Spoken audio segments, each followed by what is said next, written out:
నా పేరు ప్రతిమ. మా నాన్న వాళ్ళ సొంతూరేమో పెనుకొండ దగ్గర అడదాకులపల్లి అనేసి.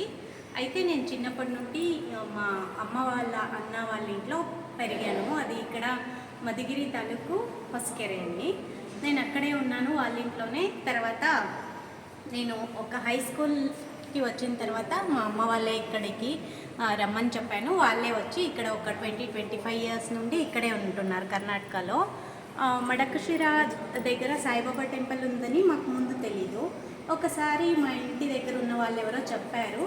సరే అనేసి ఇక్కడికి వచ్చి మా పిల్లల్ని కూడా, నాకు 2 పిల్లలు, వైభవి కూతురు, మళ్ళీ అబ్బాయి వచ్చేసి రోహిత్ కుమార్ అని, ఇద్దరిని పిలుచుకొని వచ్చి ఇక్కడికి నమస్కారం చేసుకుని మొక్కుకుని వెళ్ళాను.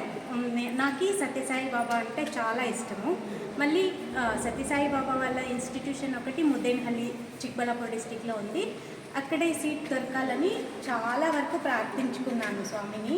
ఇక్కడికి వచ్చి వెళ్ళిన తర్వాత ఇమీడియట్గా ఒక 1 మంత్లోనే మా అమ్మాయికి అక్కడ సీట్ దొరికింది.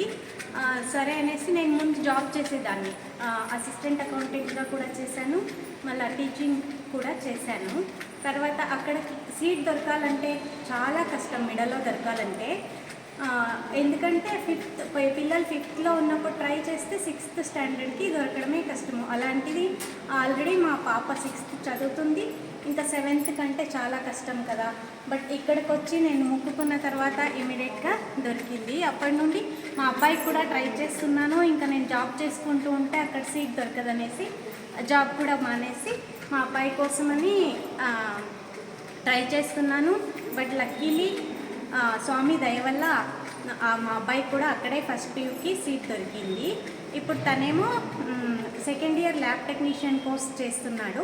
అమ్మాయికేమో MBBS సీట్ దొరికింది. ఇప్పుడు తను ఫస్ట్ ఇయర్ చదువుతుంది.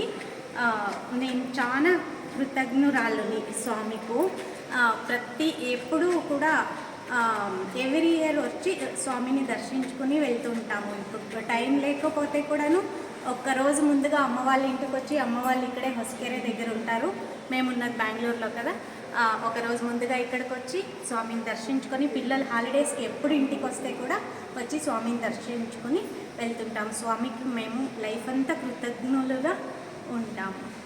మా అబ్బాయి అయితే కొంచెం ముందు చదువులో తక్కువ ఉండేవాడు. స్వామిని మేము ప్రార్థించుకున్న మొదలుపెట్టిన తర్వాత తను కూడా ఇప్పుడు బాగా చదువుతుంటాడు. ఏదో స్వామి ప్రసాదం అనుకుని మేము ఇక్కడ శనగలవి ఇస్తుంటాము ప్రతి ఏడాది కూడాను. అది చెప్పచ్చో చెప్పకూడదో తెలియదు, కానీ ఏదో ఒక అన్నదానం కోసమని మా చేతనైనది చేస్తుంటాము. ఇలాగే ఇంకా ఎక్కువ మాకు శక్తిని స్వామి ప్రసాదిస్తే మా చేతనైంది స్వామికి ఏదైనా చేయాలి అని కూడా అనుకుంటున్నాము. ఇంత మాట్లాడడానికి అవకాశం ఇచ్చినందుకు ట్రస్ట్ వాళ్లకు నమస్కరిస్తూ స్వామికి పాదాభివందనం.